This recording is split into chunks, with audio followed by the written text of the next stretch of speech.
Brangus Gurudevai, Maja iliuzija yra anadė, neturinti priežasties, bet ar ji yra begalinė? Kaip įmanoma išsilaisvinti iš jos gniaužtų, jei esi tiesos ieškotojas? Taip.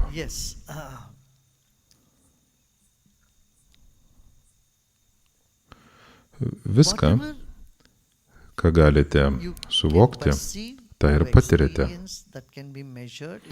Visą tai, ką galima išmatuoti, vadinama Maja. Viskas, kas yra išmatuojama, yra Maja. Žodis matuoti kilęs iš žodžio Maja. Maja reiškia matuoti, tai jog už matavimo ribų esu aš pats. Tai, kad nukreipiant dėmesį, tai, ko negalime apibrėžti. Ko negalime išmatuoti? Meilė negali būti išmatuota. Tai, ką negali būti išmatuoti. Negalite sakyti, kad turiu 10% taikos ir 20 ar 80 ar 90% taikos. Nerimo negalima išmatuoti. Jūs esate ramus arba ne, esate meilėje arba ne, taip pat kiekybiškai neįmanoma išmatuoti grožio. Grožis, tiesa, meilė, sąmonė. Ne vienas iš jų negali būti išreikštas kiekybiškai. Visa tai yra anapus Majos, užmatavimo. Žiūrėdami, matote miražą.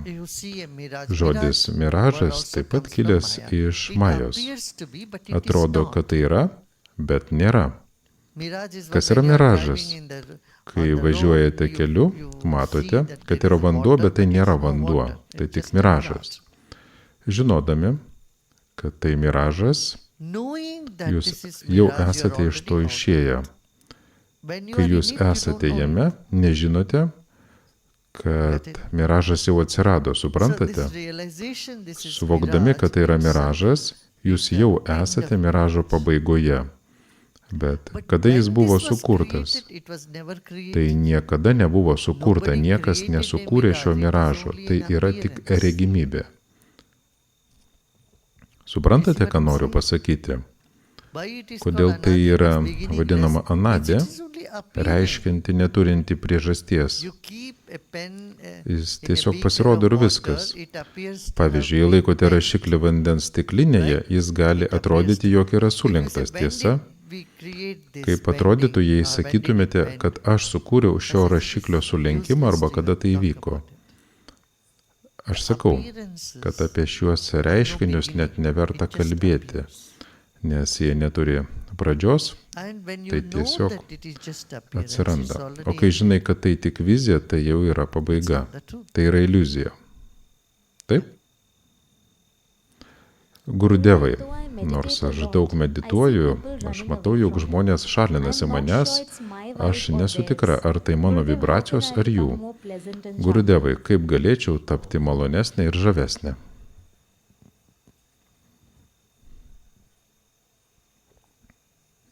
Na, jei žmonės bėga nuo jūsų, vadinasi, esate labai teigiamoje būsenoje.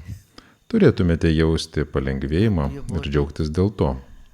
Jei žmonės šalinasi jūsų ir mano, kad jie yra žavūs, pozityvūs, tačiau bėga nuo jūsų, tuomet turite pažvelgti į save, turite atrasti savyje tai, kas gali atstumti aplinkinius, gali būti tai yra jūsų elgesyje. Jūsų meditacija gali būti bevaisė, jei išreiškite save kaip atstumiančią asmenybę. Pažvelkite į tai giliau. Kartu su meditacija svarbu ir žinios bei išmintis, tai yra taip pat būtina. Be to, jei norite, kad žmonės nepabėgtų nuo jūsų, tai yra viena problema. O tai, kad trokštate, jog žmonės plūstų pas jūs, kita problema. Jei tai mąstysite, tai nepavyks. Tiesiog atsipalaiduokite ir būkite tuo, kas esate. Norite atkreipti kitų dėmesį. Jūs žinote, kad netapsite tokiais, nesate savimi, nesielgiate įprastai savo, ir bandote apsimesti tuo, kas nesate. tada žmonės tai pajaučia, tada bėga nuo jūsų. Bet jei esate natūralūs, jums nerūpi, ar kas nors atkreips į jūs dėmesį ar ne. Tada jūs tapsite tikrai žavus. Gurudevai, Diwali šventė jau netrukus ir sakoma, kad devotos, dievybės yra šviesos būtybės. Koks yra jų pavidalas, kaip jos suvokiamos?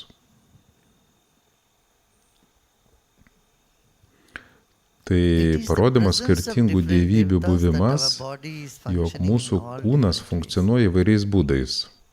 Dievybė devata yra aiški energija, kas įtakoja ląstelės virsmą į žmogaus kūną.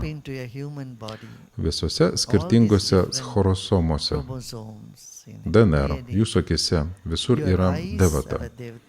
Jūsų nosis turi devatą, ausis, širdis, žarnynas, visas jūsų kūnas.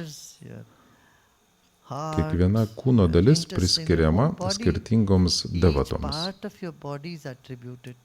Panašiai kaip medžiai, gyvūnai, grūdai. Tai ryšys tarp mikrokosmoso ir makrokosmoso yra per šį energijos lauką, kuris vadinamas devatomis. Jie labai specifiniai.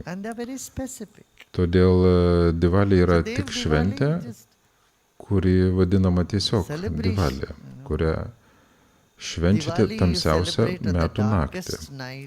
O dar kita šventė yra per labai ryškią mėnulio pilnatį. Taip pat visą tai daroma per kiekvieną pilnatį. Ši šventė yra žinoma kaip Guru Purnima, kai kiekviena pilnatis yra skiriama praeities, dabarties ir ateities guru. Dar viena pilnaties šventė gali būti skiriama aplinkos žalumai, kuri mus supa. Kiekviena mėnulio pilnatį galime priskirti prie ypatingų reiškinių. Visi tai tik tam, kad į gyvenimą įneštume daugiau švenčių. Budos Purnima, kaip per pilnatį gimė Buda. Diwali, sekanti yra Purnima. Kartik Purnima, Gurunak gimė tą dieną, nes viskas yra susijęs su įvykiais gyvenime. Holi yra pilnaties šventė, susijusi su daug įvykių. Bet esmė švęsti gyvenimą.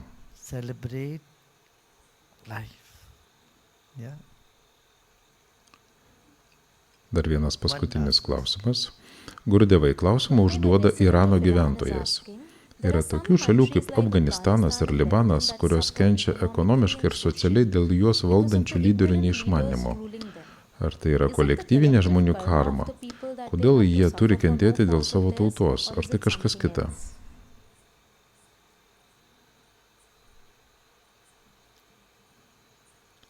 Tai labai sudėtinga. Tai tik parodo, kad mes nesuteikėme pakankamai išsilavinimo, dėmesio taikai ir dvasios stiprinimui, žmogaus vertybės.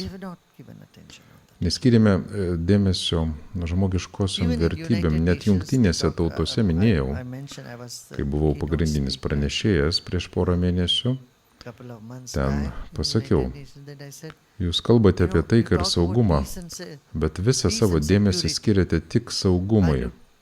O ką reiškia saugumas? Sukaupti daugiau ginklų?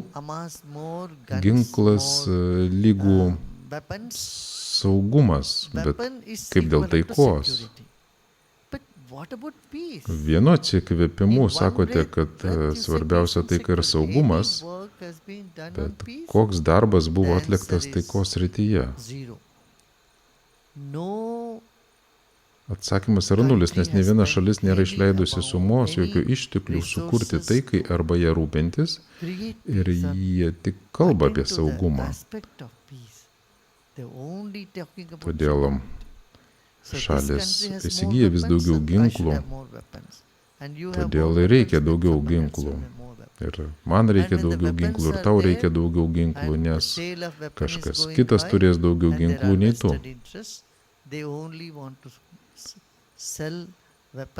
Kyla ginklų pardavimai, jie yra labai aukšti, visi turi tam tikrų interesų. Jie nori daugiau parduoti. Ir jei nėra konflikto, tai sukuriamas konfliktas tarp dviejų šalių, kurios tarpusavėje kovoja. Aš galiu gauti naudos iš to ir tai atsitiks, jūs pamatysite, kad kai kurios bendrovės tiekia ginklus abiems pusėms. Tas pats ginklų tiekėjas yra abiejų konflikto pusių tiekėjas, ta pati kampanija, ta pati šalis. Tai aiškiai rodo, kad yra rimtas žmogiškųjų vertybių suvokimo trūkumas. Žmogaus gyvybė yra labai brangi, o į šį faktą rimtai nežiūrima. Taikos ugdymas yra būtinas, kitaip judame link nelaimės. Mes tikimės, kad viskas pagerės, jausmai nugalės, mes esame informacijos ir technologija amžiuje.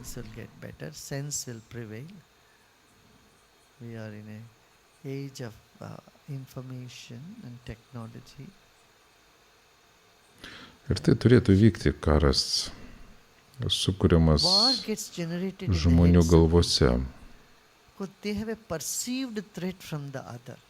nes jie suvokia, kad grėsmė kitoje pusėje gali būti nereali, kitas asmuo nėra priešas.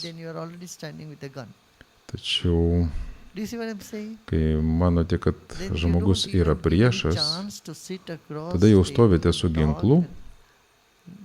Ar suprantate, ką noriu pasakyti? Tada jūs net nesuteikite jokios galimybės susėsti už stalo ir kalbėtis bei palaikyti dialogą. Ten apskritai nėra kalbos. Svarbu, kad mes turėtume daugiau švietimo, ne tik politikus, tačiau visi mes esame sprendimų priėmėjai. Ką jūs manote, ar sutinkate?